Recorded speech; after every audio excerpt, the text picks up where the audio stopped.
हिंदू राष्ट्र को स्थापित करने की कोशिश की जा रही है। हालांकि मैं समझता हूं कि अगर ये रामराज भी स्थापित कर दें तो राम के चरित्र में दूसरों को सताना किसी मजहब में नहीं है। और जो कुछ इस वक्त योगी और मोदी या उनके चेले चपाटी कर रहे हैं, उनके चेले चपाटी, उनका एक सबसे बड़ा मसला उन्होंने जो खड़ा किया है, अभी सिर्फ मस्जिदों पे तिरपाल डालने की बात क्यों कहते हैं।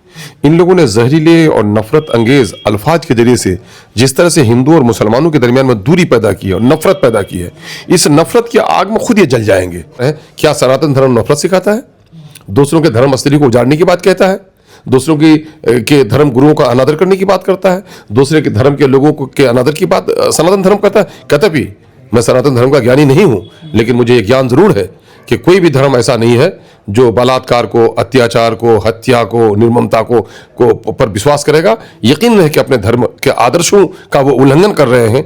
वो सत्य के नशे में, इस वक्त सत्य के नशे में लोकतंत्र की मर्यादाओं को भी तोड़ रहे हैं और अपनी धार्मिक मर्यादाओं को भी तोड़ रहे हैं। इसका नुकसान देश को होगा, नस्लों को होगा, और मैं समझता हूं सनातन धर्म को खुद होगा। मैंने कनैठी खा के जो अभी अमेरिका से इन्होंने डील किया है, तो शर्म से पानी पानी होना चाहिए। मैंने ये तो गुलामी का मामला है, तो कहते हैं दोस्त हैं हमारे। अरे अब कैसे दोस्त हैं, कैसे दोस्त हैं? इतनी कनैठिया आपके सामने में क्या कहा गया? आपको कहा गया कि भाई पाकिस्तान के साथ समझौता हमने करा, एक बार 50 बार कहा है ना, 18% टैरिफ आप पर लगाएंगे और वो आपने टैरिफ से मुक्त कर लिया।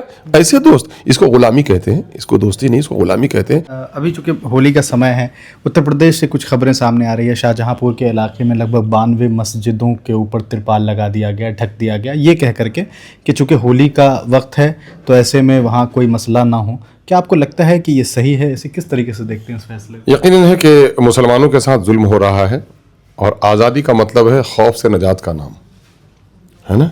मैं उसकी ताबीर करता हूँ कि घर हो, एसी हो, मखमल हो, कमरे हो, सब कुछ हो, अगर एक बिल में सांप घुसा हो तो आदमी वहाँ नहीं रह सकता। आराम गद्दों का नाम एसी का नाम नहीं है, सुकून का नाम है।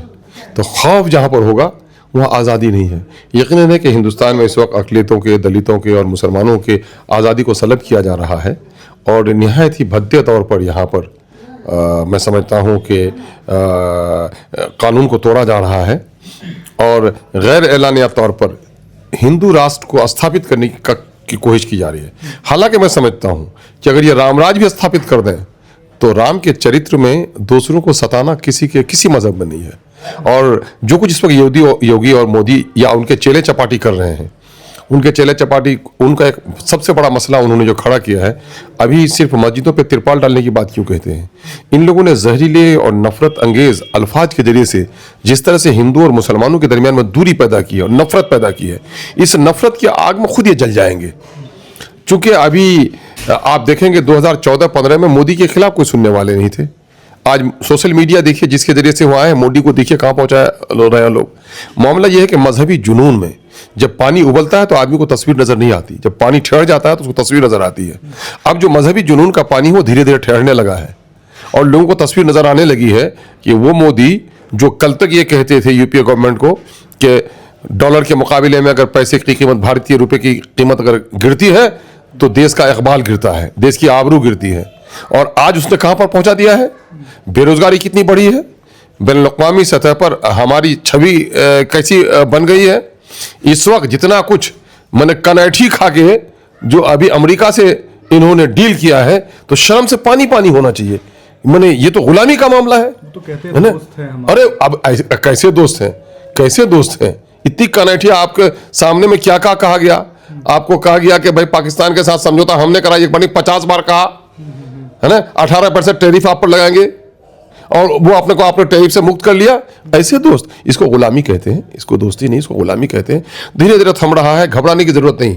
तारीख की नजरों ने देखा है, ये एक जमाना में रसा में जब इनकलाब आया 1917 में, तो लेनिन के अलावा दूसरों का नाम सुनना नहीं चाहते थे और सारे दरवाजे बंद थे, मस्जिद के, मंदिर के, गुरुद्वारा के, चर्च के दरवाजे बंद हो गए थे।